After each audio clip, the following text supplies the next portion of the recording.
Hebrew పత్రిక 4వ అధ్యాయం మొదటి 2 వచనాలు. ఆయన యొక్క విశ్రాంతిలో ప్రవేశించుదము అను వాగ్దానం ఇంకా నిలిచుండగా, మీలో ఎవడైనను ఒకవేళ ఆ వాగ్దానము పొందకుండా తప్పిపోవునేమో అని భయం కలిగిందు. వారికి ప్రకటింపబడినట్లు మనకును సువార్త ప్రకటింపబడెను.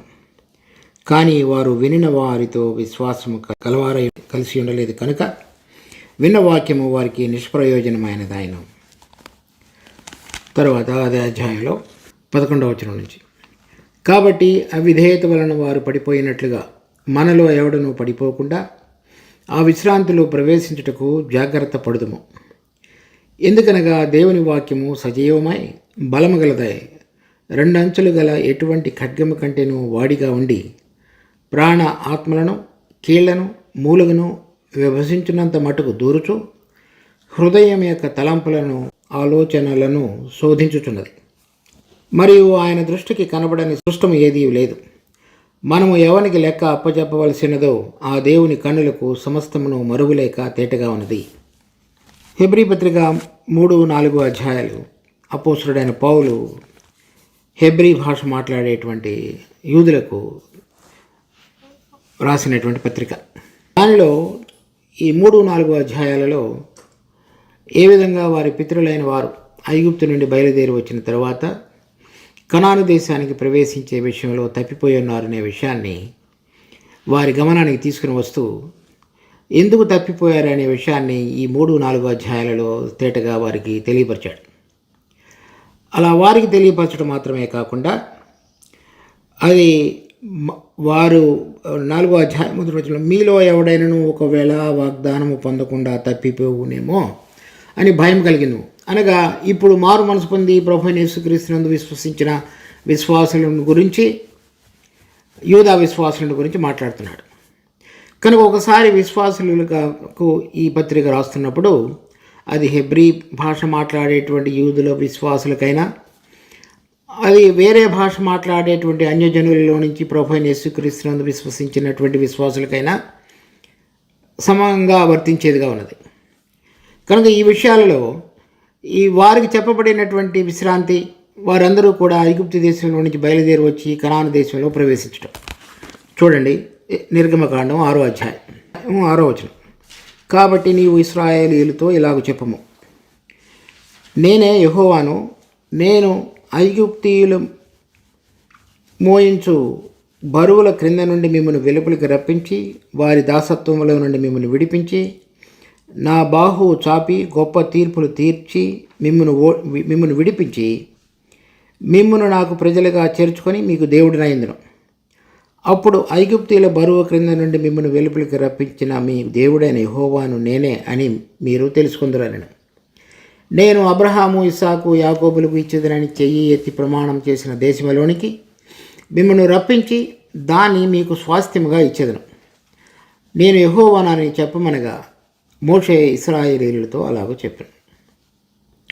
అయితే వారు మనోవ్యాఖ్యలమును బట్టి కఠిన దాసత్వమును బట్టి మోషే మాట వినరైరి. ఈ అధ్యాయంలో చూచినప్పుడు ఐగుప్తు దేశంలో నుంచి వెలుపలికి తీసుకుని రావటం, కనాను దేశంలో అబ్రహాము, ఇస్సాకు, యాకోబులకు ఇచ్చిన వాగ్దానం ప్రకారంగా ఆ దేశంలో వారందరినీ కూడా ప్రవేశపెట్టడం. అయితే బయలుదేరి వచ్చినటువంటి 6 లక్షల మందిలో వారిని గురించి మొదట ఈ నిర్గమకాండం 6వ అధ్యాయంలో ఆ విధంగా వారిని ప్రమాణం చేసి తీసుకొని వచ్చిన సందర్భం తర్వాత 15వ అధ్యాయంలో వారందరూ కూడా ఆ దేశంలో ప్రవేశించినట్లుగానే అనుకొని పాట కూడా పాడి ఉన్నారు. చూడండి, నిర్గమకాండం 15వ అధ్యాయం. ఈ కీర్తన మోషే కీర్తన. వారు ఈ ఐగుప్తు దాసత్వంలో నుంచి బయటికి వచ్చి ఎర్ర సముద్రాన్ని దాటిన తర్వాత పాడినటువంటి పాట. నిర్గమకాండం 15వ అధ్యాయం 13వ వచనం. నీవు విమోచించిన ఈ ప్రజలను నీ కృప చేత తోడుకొని పోతివి, నీ బలం చేత వారిని నీ పరిశుద్ధాలయమునకు నడిపించితివి. దాదాపు అంటే అయిపోయినట్లుగానే వారందరూ కూడా భావించి పాడుతున్నారు. ఏదైతే దేశానికి వారికి ప్రమాణం చేసి తీసుకుని వెళ్తున్నానని చెప్తున్నాడో ఆ దేశానికి చేరినట్లుగా మాట్లాడుతున్నారు. ఇది ఐగుప్తు దేశం నుంచి బయలుదేరి ఎర్ర సముద్రాన్ని దాటిన తర్వాత పాడినటువంటి పాట. తర్వాత 1 సంవత్సరం మీద 2 నెలలు గడిచిన తర్వాత సంఖ్యాకాండం 14వ అధ్యాయంలో చూసినప్పుడు సంఖ్యాకాండం 14వ అధ్యాయం 11వ వచనం. యెహోవా, ఎన్నాళ్ల వరకు ఈ ప్రజలు నన్ను అలక్ష్యం చేయుదురు? ఎన్నాళ్ల వరకు నేను వారి మధ్యను చేసిన సూచక క్రియలన్నిటినీ చూచి నన్ను నమ్మకయుందురు? నేను వారికి స్వాస్థ్యం ఇయ్యక తెగులు చేత వారిని హతము చేసి ఈ జనము కంటే మహాబలము గల గొప్ప జనమును నీ వలన పుట్టించుదనని మోషేతో చెప్పగా. తరువాత 22వ వచనం. నేను ఐగుప్తులోను అరణ్యములోను చేసిన సూచక క్రియలను నా మహిమను చూచిన ఈ మనుషులందరూ ఈ 10 మారులు నా మాట వినక నన్ను పరిశోధించిరి. కాగా వారి పితరులకు ప్రమాణపూర్వకముగా నేనిచ్చిన దేశమును వారు చూడనే చూడరు. నన్ను అలక్ష్యం చేసిన వారిలో ఎవరునూ దానిని చూడరు. తర్వాత 28వ వచనం. నీవు వారితో యెహోవా వాక్కు ఏదనగా, నా జీవముతోడు మీరు నా చెవిలో చెప్పినట్లు నేను నిశ్చయముగా మీ ఎడల చేసేదను. మీ శవములు ఈ అరణ్యములోనే రాలును. మీ లెక్క మొత్తము చొప్పున మీలో లెక్కింపబడిన వారందరూ, అనగా 20 ఏండ్లు మొదలుకొని పై ప్రాయం కలిగి నాకు విరోధముగా సనిగిన వారందరూ రాలిపోదురు. ఇక్కడ చెప్పబడినటువంటి 6వ అధ్యాయం నిర్గమకాండంలో వారందరూ కూడా బయలుదేరి దేవుడు వారిని ప్రమాణం చేసి తీసుకొచ్చిన దేశానికి తీసుకుని వస్తానని చెప్పి ఉన్నాడు. 15వ అధ్యాయంలో వారందరూ కూడా దాని ముందుగానే చేరినటువంటి అనుభవంతో పాట పాడి ఉన్నారు. ఎప్పుడు కూడా వారు మేము ఆ దేశాన్ని చేరము అనేటువంటి ఆలోచన భావన వారికి రాలేదు. కానీ 1 సంవత్సరం గడిచిన తర్వాత, సంవత్సరం మీద 2 నెలల తర్వాత వారు సంఖ్యాకాండం 14వ అధ్యాయానికి వచ్చేటప్పటికి పరిస్థితి, ఏ దేవుడైతే వారిని వాగ్దానం చేసి తీసుకుని వస్తానని చెప్పి ఉన్నాడో అదే దేవుడు వారు మరలా ఆ దేశంలో ప్రవేశింపరు అని చెప్పి ఉన్నాడు. కనుక ఆ శవములన్నీ కూడా అరణ్యంలో రాలిపోయి 20 ఏళ్లకు లోపల ఉన్నటువంటి వాళ్ళు మాత్రమే యెహోషువ యొక్క న్యాయకత్వంలో యోర్దాను నదిని దాటి కనాను దేశంలో ప్రవేశించారు. ఈ హెబ్రీ పత్రిక 3-4 అధ్యాయాలలో చెప్పబడినటువంటి ఈ మాటలు చూడండి. 7వ వచనంలో, హెబ్రీ పత్రిక 3వ అధ్యాయం 7వ వచనం. మరియు పరిశుద్ధాత్మ ఇట్లు చెప్పుచున్నాడు, నేడు మీరు ఆయన శబ్దమును వినిన ఎడల అరణ్యములో శోధన దినమందు కోపము పుట్టించినప్పటి వలె మీ హృదయములను కఠినపరచుకొనొకటి.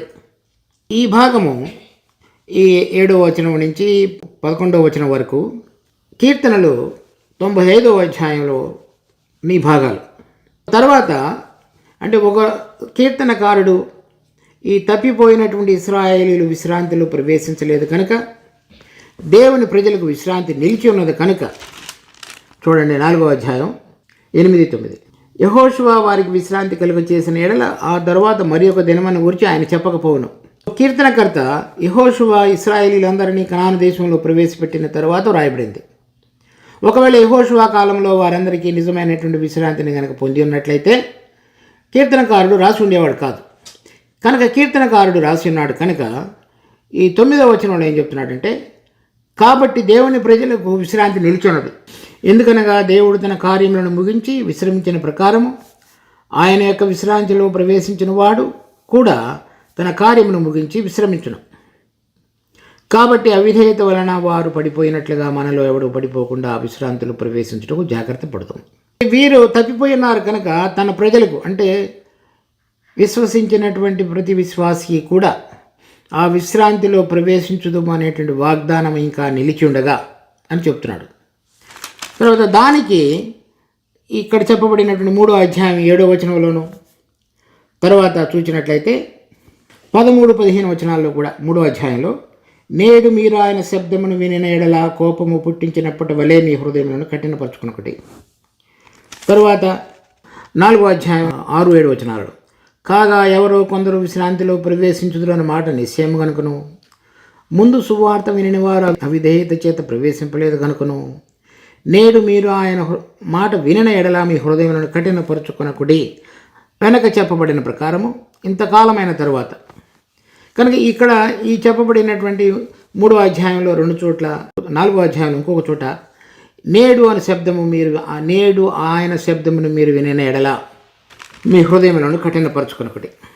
వాళ్ళు ఏ విధంగా తమ హృదయాలు కఠినపరుచుకున్నారో, విశ్వాసం ఉంచలేదు కనుక అవిధేయత వచ్చినదో, అవిధేయతను బట్టి వారు ఏ విధంగా రాజ్యంలో ప్రవేశించే విషయంలో తప్పిపోయారో, లేక కనాను దేశంలో ప్రవేశించే విషయంలో తప్పిపోయారో ఈ 3-4 అధ్యాయాలలో సవివరంగా మరి పౌలు వారి గమనానికి తీసుకుని వస్తున్నాడు. అదే మనకు కూడా వర్తించేదిగా ఉన్నది. మనకు చెప్పబడినటువంటి విశ్రాంతి, మనందరం కూడా రక్షించబడినటువంటి ప్రతి విశ్వాసి కూడా రాబోయే దినాలలో ప్రభు అయినటువంటి యేసుక్రీస్తు తను ఈ లోకంలో మహిమలో ప్రవేశించి మహిమతో ఈ లోకానికి దిగివచ్చి తన యొక్క పరలోకపు రాజ్యాన్ని భూమి మీద స్థాపించి 1000 సంవత్సరములు పరిపాలించబోయేవాడుగా ఉన్నాడు.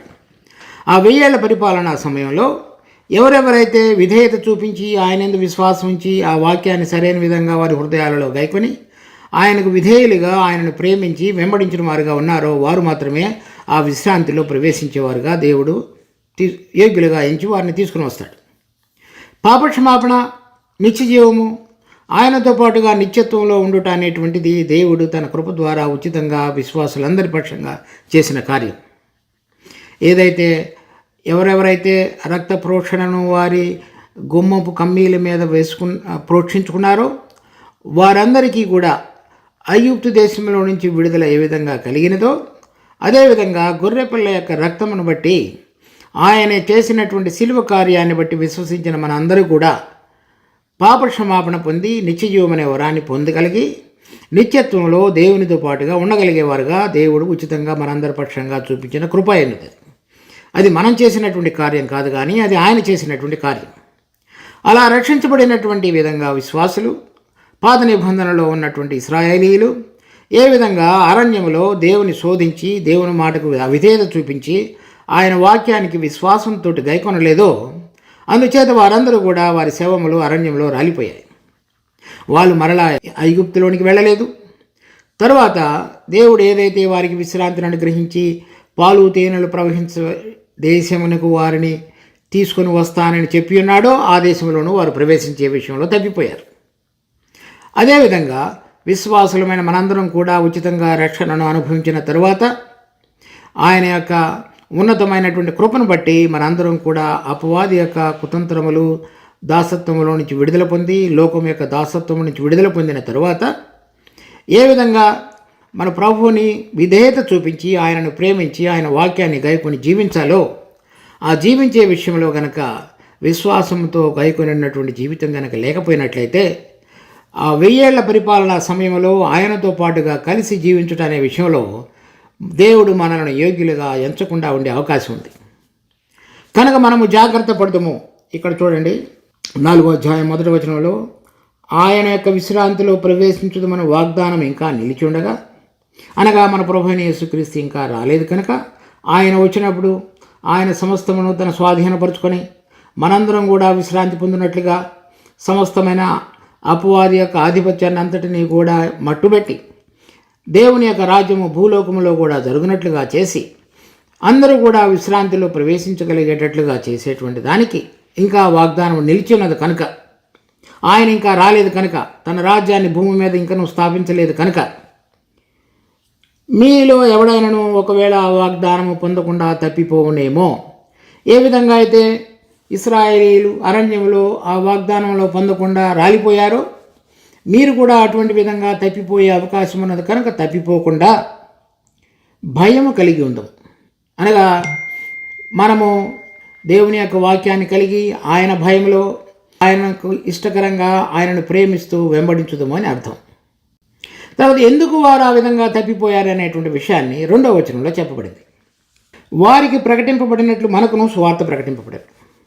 ఏ విధంగా దేవుడు వారికి చెప్పి ఉన్నాడో మీరందరినీ కూడా నేను ఐగుప్తు దేశంలో నుంచి తీసుకుని వచ్చి కనాను దేశంలోని తీసుకుని వెళ్తాను అని చెప్పబడినటువంటి వార్త మనకు కూడా ప్రకటించబడింది. మనకు ఏ విధంగా అయితే ప్రభువైన యేసుక్రీస్తు జరిగించినటువంటి కల్వరి శిలువ కార్యమందు విశ్వసించినటువంటి ప్రతి విశ్వాసి కూడా ఆయన రాబోతున్నటువంటి మహిమలో ప్రవేశపెట్టడానికి మనలను పరలోక రాజ్యానికి పిలుచున్నాడు.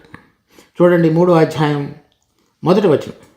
ఇందువలన పరలోక సంబంధమైన పిలుపులో పాలు పొందిన పరిశుద్ధ సహోదరులారా, వారికి పిలువబడినటువంటి పిలుపు కనాను దేశం, మనకి ఇవ్వబడినటువంటి పిలుపు పరలోకం. కనుక పేతురు మొదటి పత్రికలో 5వ వచనంలో మన స్వాస్థ్యము పరలోకమందు ఉన్నది. కనానీయులకు ఇశ్రాయేలీయులకు కనాను దేశం అనేటువంటిది స్వాస్థ్యం, మనకు పరలోకంలో ఉన్నది. 2వ కొరింథీ 5వ అధ్యాయం 1వ వచనం మన గుడారము పరలోకమందు ఉన్నది.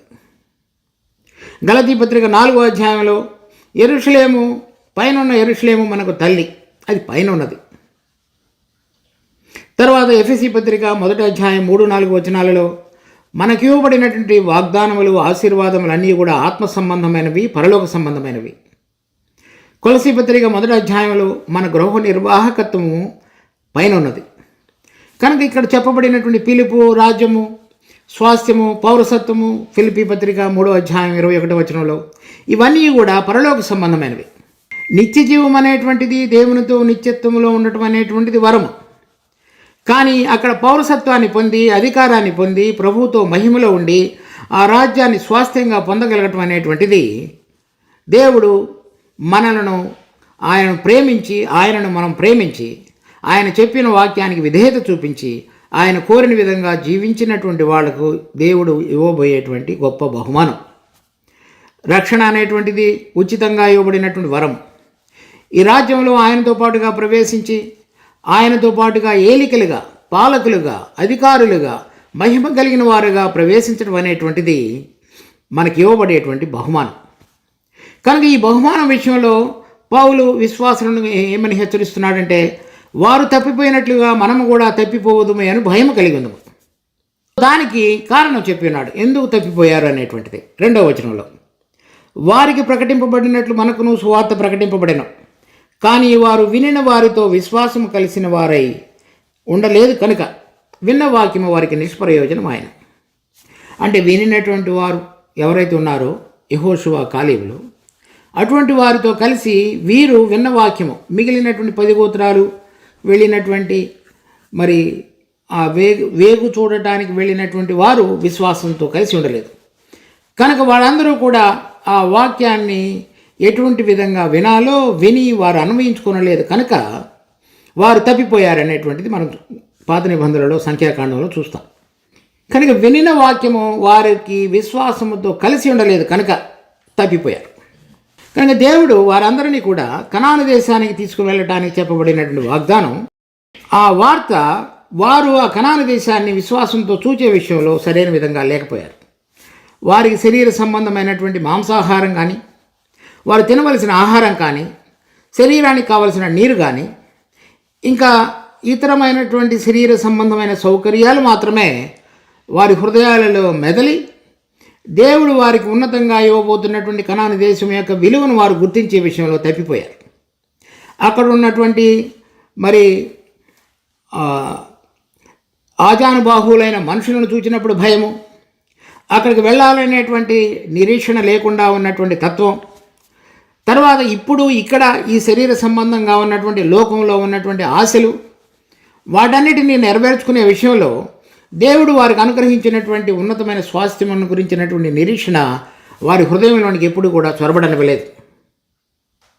కనుక విశ్వాసమైన మనం కూడా రక్షణ పొందిన తరువాత ఈ లోకంలో ఉన్నటువంటి సమయంలో ఈ పరలోక సంబంధమైన పిలుపుని గురించి, పరలోక పౌరసత్వాన్ని గురించి, ఆశీర్వాదాన్ని గురించి, ఆత్మ సంబంధమైన జీవితాన్ని గురించి నిర్లక్ష్యం చేసినట్లయితే ఈ లోక సంబంధంగా శరీరాన్ని పోషించుకుంటూ ఇక్కడున్నటువంటి విషయాల మీద మన హృదయాన్ని నిలుపుకొని ఇక్కడున్న వాటి కొరకై మన దేవుడిని యందు విశ్వసించినట్లయితే అది మనకు ఎంతో హానికరమైనటువంటి విశ్వాస జీవితం.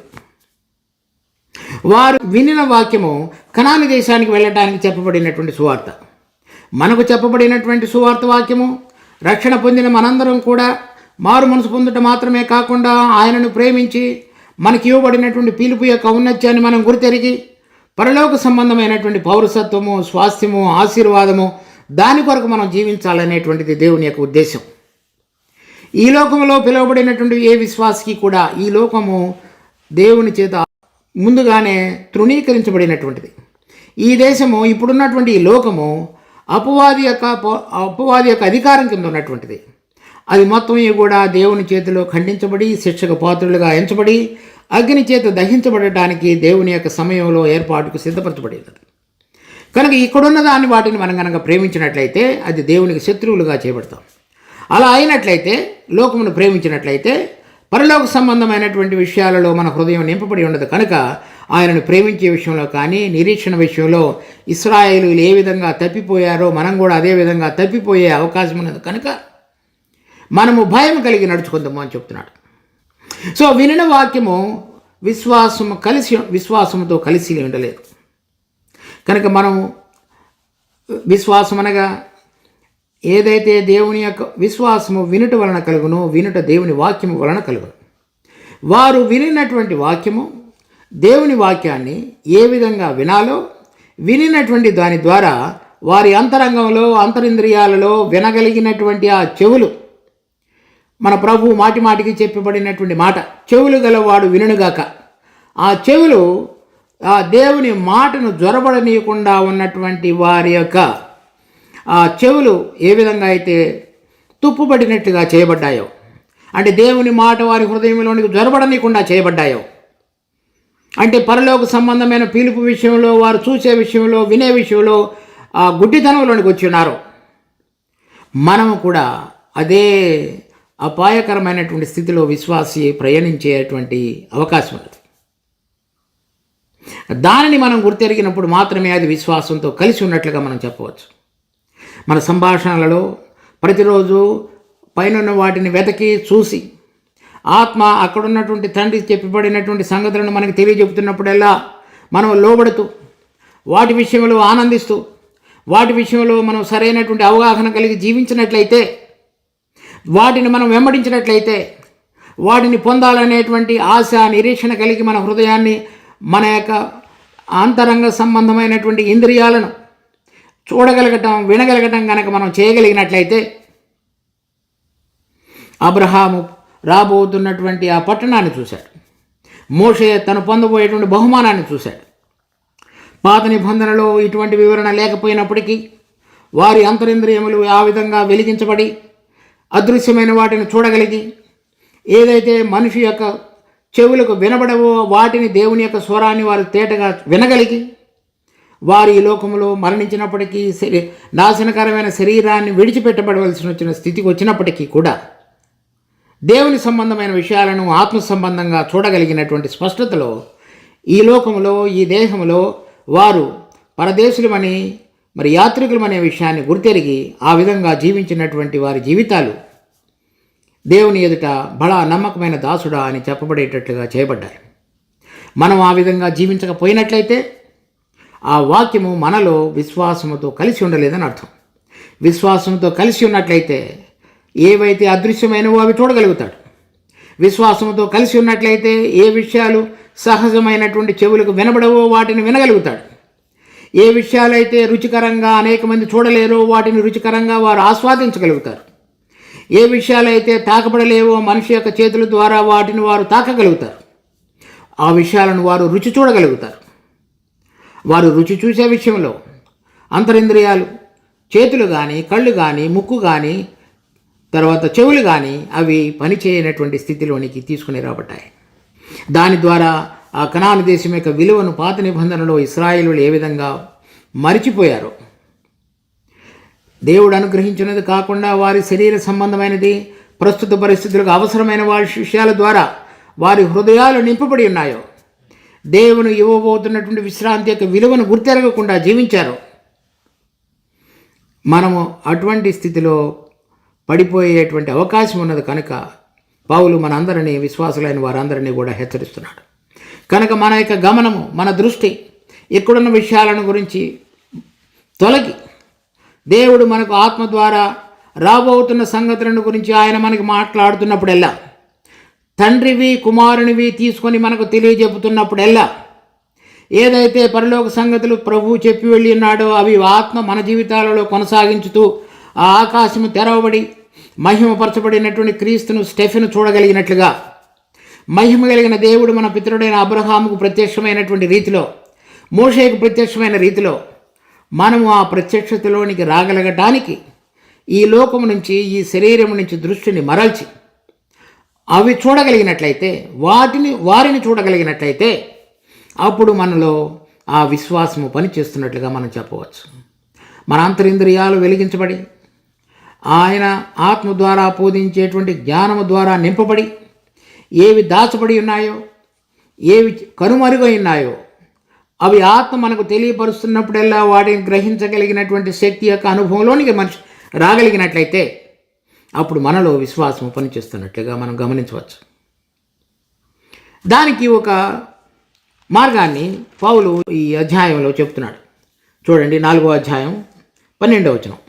ఈ వాక్యము, వారు వినిన వాక్యము విశ్వాసముతో కలిసి ఉండలేదంటే ఎందుకు కలిసి ఉండలేదు, అది ఏ విధంగా మనకు నూతన నిబంధనలో పనిచేయాలి అనేటువంటి విషయాన్ని 12వ వచనంలో చెప్పాడు. చూడండి, ఎందుకనగా దేవుని వాక్యము అంటే ఎవరైతే ఆయన ఎడల భయం కలిగి ఉంటారో వారి పక్షంగా, ఎవరైతే ఆయనను ప్రేమిస్తారో వారి పక్షంగా, ఎవరైతే ఆయనను వెంబడించి పిలువబడిన పిలుపు యొక్క ఔన్నత్యాన్ని గుర్తెరిగి దానికి తగినటువంటి విధంగా వారి జీవితాలను క్రమబద్ధం చేసుకొని సిద్ధపరచుకొని వాటి వైపు ప్రయాణిస్తారో వారికి ఆ దేవుని వాక్యము సజీవమై బలం గలదై. అంటే ఆ వాక్యము జీవము కలిగినది. ఆ వాక్యము మన ప్రభువైన యేసుక్రీస్తు. ఆయన యొక్క జీవం ద్వారా, చూడండి 1 పేతురు 1వ అధ్యాయం, మీరు క్షయబీజము నుండి కాక శాశ్వతమగు జీవము గల దేవుని వాక్య మూలముగా అక్షయ బీజము నుండి పుట్టింపబడిన వారు కనుక,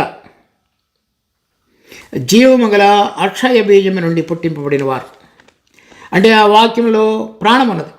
ఆ జీవము దేవుని జీవము, పరలోక సంబంధమైనది.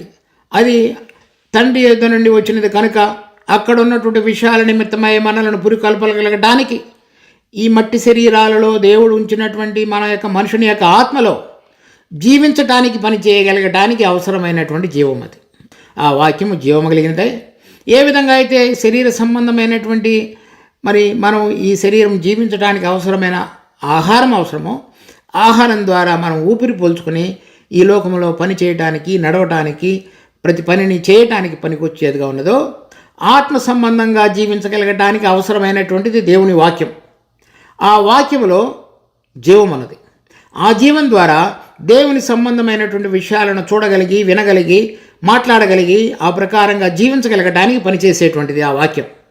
మనలో పరలోక సంబంధమైనటువంటి విషయాలను తెలుసుకొనగలగటానికి, దాని ప్రకారంగా మన అడుగులను సిద్ధపరచుకునడానికి మనలో ఏదైతే ఊపిరి, ప్రాణము, బలము అవసరమో దానిది సమృద్ధిగా దయచేయగలిగినటువంటిది. తర్వాత బలము గలదే. చూడండి, 1 తెస్సలోనీయులకు రాసిన పత్రిక 2వ అధ్యాయం 13వ వచనం. ఆ హేతువు చేతను మీరు దేవుని గూర్చిన వర్తమాన వాక్యము మా వలన అంగీకరించినప్పుడు మనుషుల వాక్యమని ఎంచక అది నిజముగా ఉన్నట్లు దేవుని వాక్యమని దానిని అంగీకరించి తిరిగి కనుక మేమును మానక దేవునికి కృతజ్ఞతాస్తుతులు చెల్లించుచున్నాము. ఆ వాక్యమే విశ్వాసులైన మీలో కార్యసిద్ధి కలుగు చేయుచున్నది. ఈ బలమగలనై అంటే ఆ కార్యసిద్ధి కలుగజేయటానికి మనలో అవసరమైనటువంటి పౌష్టికతను దయచేసేది అని అర్థం. అంటే పరలోక సంబంధమైనటువంటి ప్రయాణంలో మనం అలసిపోకుండా, మధ్యలో వీగిపోకుండా స్థిరంగా నిలబడగలగటానికి అవసరమైనటువంటి బలాన్ని అనుగ్రహించి, మనం ఎక్కడికి వెళ్ళాలో ఆ ప్రయాణంలో, ఆ ఇరుకు మార్గంలో, ఆ చేరవలసినటువంటి గమ్యస్థానానికి చేరటానికి కావలసిన ప్రతిరోజు బలం అనుగ్రహించేది. అలా అయిన తర్వాత 2 అంచెలు గల ఎటువంటి ఖడ్గం కంటేనూ వాడిగా ఉండి, కనుక ఈ వాక్యం మనలో జీవిస్తున్నప్పుడు, ఆ పని చేస్తున్నప్పుడు జరిగేటువంటి ప్రక్రియ ఏంటంటే అది ఖడ్గం వలె పనిచేస్తుంది. అంటే ఆ ఖడ్గము ఏదైతే కత్తిరించాలో కత్తిరించేటట్లుగా ఈ వాక్యము సజీవమై బలము గలగనేదై ఉన్నది కారణంగా ఆ విధంగా పనిచేస్తుంది. ఎలా అంటే ఆ ఖడ్గం ఏన్ని కత్తిరిస్తుందంటే ప్రాణ ఆత్మలను, అంటే ప్రాణము, ఆత్మ. మనిషిలో 3 భాగాలు ఉన్నాయి: శరీరము, ప్రాణము, ఆత్మ.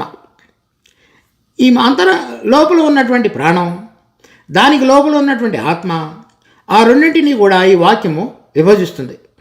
మనిషిలో మనలో ఉన్నటువంటి ఆవేశ భావోద్వేగాలు, తర్వాత అనురాగాలు, దీనికి సంబంధించినవి. తర్వాత మనిషి తన యొక్క తెలివితేటల చేత, మనసుతోటి ఆలోచించి, ప్రతిదానికి ఒక కారణం చేత తను ఆలోచించి నిర్ణయాలు తీసుకునేటువంటిది. ఈ భావోద్వేగాలు, తర్వాత ఆలోచన శక్తి, ఈ రెండింటినీ కలిపి అతడు ఏదైతే నిర్ణయం తీసుకుంటాడో అది మొత్తం అంతయు కూడా ప్రాణ సంబంధమైనటువంటి ప్రక్రియ మనిషిలో.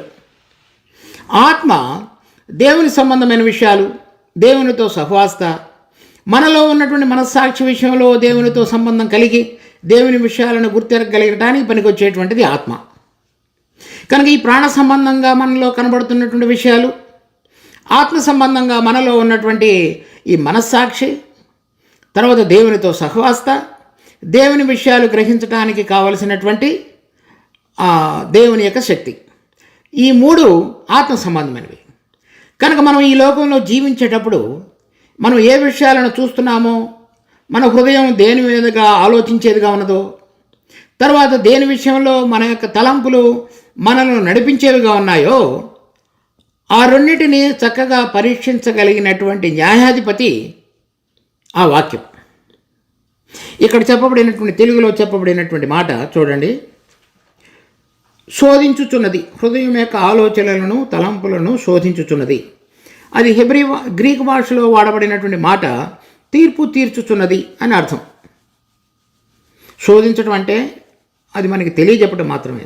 తీర్పు తీర్చడం అంటే ఇంకా మరింత గట్టిగా ఇది దేవుడు అంగీకరిస్తాడు, అంగీకరించడు అని చెప్పగలుగుతున్నది ఆ వాక్యం. కనుక ఎప్పుడైతే ఈ వాక్యాన్ని మీరు విశ్వాసం ద్వారా దేవుని సంబంధమైనటువంటి అవగాహనలోనికి రాగలిగి, ఆత్మ సంబంధంగా పరలోక సంబంధమైన పిలుపు యొక్క ఔన్నత్యాన్ని గుర్తెరగలిగి, పరిశుద్ధాత్మ దేవుడు అదృశ్యమైనవి, తండ్రివి, కుమారునివి, పరలోక సంబంధమైన విషయాలు ఆత్మ ద్వారా మనకు తెలియజెపుతున్నప్పుడు వాటిని గనక మనం ఏ విధంగా అన్వయించుకోవాలో ఆత్మలో ఈ వాక్యము మనకు సహాయపడుతుంది. పరిశుద్ధాత్మ దేవుడు మనకు తెలియజెప్పబడిన విషయాలలో ఈ ఆత్మ మనలో ఉన్నటువంటి ప్రాణ సంబంధమైన ఈ వాక్యము మనలో ఉన్న ప్రాణ సంబంధమైన వాటన్నిటినీ ప్రక్కకు నెట్టుటకు, దేవుని పరమైనటువంటి అనేక విషయాలు ఆత్మ సంబంధంగా మనం జీవించగలుగుటకు ఆ ప్రత్యేకతను తీసుకొస్తుంది. ఆ విధంగా తీసుకుని వచ్చి తర్వాత ఏం చెప్తున్నాడంటే, కీళ్లను మూలుగును విభజించినంత మట్టుకు దూరుచు. ఈ మూలుగ అనేటువంటిది ఈ మనిషి యొక్క శరీరంలో, మన భౌతిక శరీరంలో ఆ మూలుగ ఈ రక్త కణాలను ఉత్పన్నం చేసేటువంటి స్థలం. దానిలో ఈ రక్తమే మనలో ఉన్నటువంటి ప్రాణం, మన మనిషి జీవించడానికి అవసరమైనటువంటిది. ఆ రక్తం యొక్క కొత్త కణాలన్నీ కూడా ప్రతిరోజు ఎప్పుడు కూడా ఆ మూలుగులో తయారు చేయబడుతుంటాయి. దానికి పైన ఉన్నటువంటిది బోన్, ఎముకలు. ఆ ఎముకల ద్వారా కీళ్ళ ద్వారా శరీరంలోని అనేక అవయవాలన్నీ కూడా కలపబడి ఉంటాయి.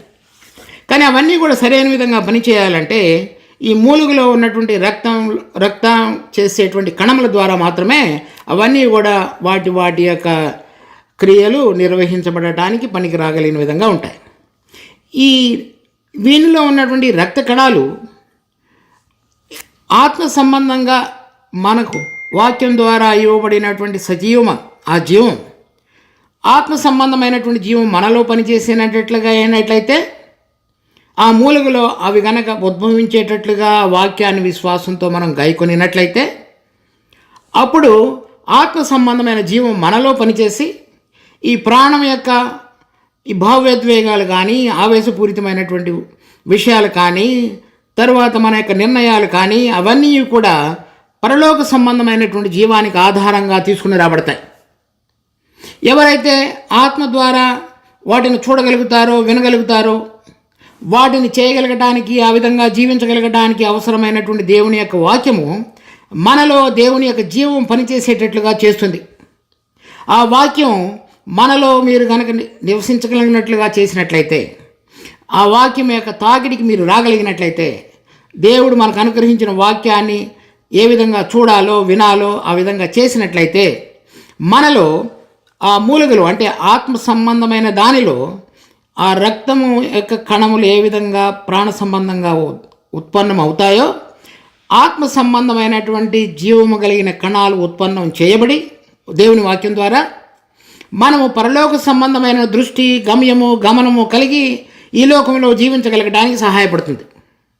ఈ విషయంలో విశ్వాసులు ఏ విధంగా వాక్యం యందు నిలిచి ఉండి దానిని పరలోక సంబంధమైనటువంటి దృష్టితో దేవుడు చెబుతున్న మాటలు వినగలగడానికి సున్నితమైనటువంటి చెవులు కలిగి ఆ రెండింటిని తీసుకొని ఆ దృష్టితో, ఆ విశ్వాసంతో మనం గనక చూడగలిగినట్లయితే, మనలో ఈ ఆత్మ సంబంధమైన ఉచితంగా పొందినటువంటి ఆ జీవం చక్కగా పనిచేయగలగడానికి సహాయపడుతుంది. ఈ పాత నిబంధనలోని హెబ్రీ విశ్వాసులు ఈ విషయంలో తప్పిపోయారు. అందుచేత వారు కనాను దేశంలో ప్రవేశించలేకపోయారు.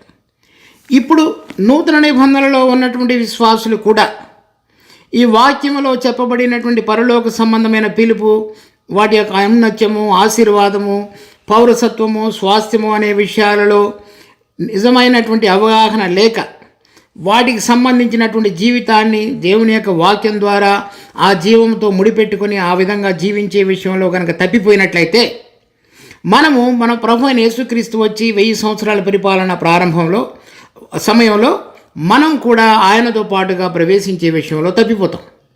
కనుక ఈ విషయాన్ని మనం జాగ్రత్త కలిగి ఈ లోకంలో మనం కలిగి ఉన్నవి, పొందాలనుకుంటున్నవి, పొందినవి, మనకు కలిగినవి, లేనివి ఇవన్నీ కూడా రాబోతున్నటువంటి మహిమ ఎదుట పోల్చదగినవి కావు. కనుక ఆ మహిమ యొక్క విలువను, ఆ విశ్రాంతి యొక్క విలువను, ఆ రాజ్యం యొక్క విలువను, ప్రభువుతో ఎల్లప్పుడూ అధికారులుగా, పాలకులుగా మహిమలో ఉండేటువంటి ఆయన యొక్క విలువను మనం గుర్తెరిగి ఆ వినినటువంటి వాక్యము విశ్వాసముతో కలిసి భయం కలిగి తప్పిపోకుండా ఉండటానికి మన ఈ లోక విశ్వాస యాత్రను క్రమబద్ధం చేసుకొని పరలోక సంబంధమైన విషయాలను చూడగలిగి, వినగలిగి ప్రతిరోజు జీవించటానికి దేవుడు మనందరికీ కూడా సహాయపడునుగాక. ప్రార్థించుకుందాం. మా జీవం కలిగిన తండ్రి, మీరు ఇచ్చిన ఈ వాక్య భాగాన్ని బట్టి వందనాలు. ఆ దినాలలో అనేక మంది భక్తులు ఏ విధంగా అయితే చూడగలిగారో, మరి యెహోషువ, కాలేబుల వలె మా జీవితాలలో కూడా వినినటువంటి వాక్యము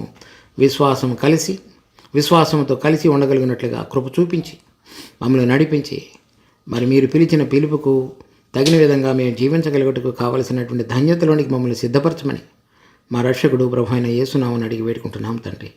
ఆమేన్.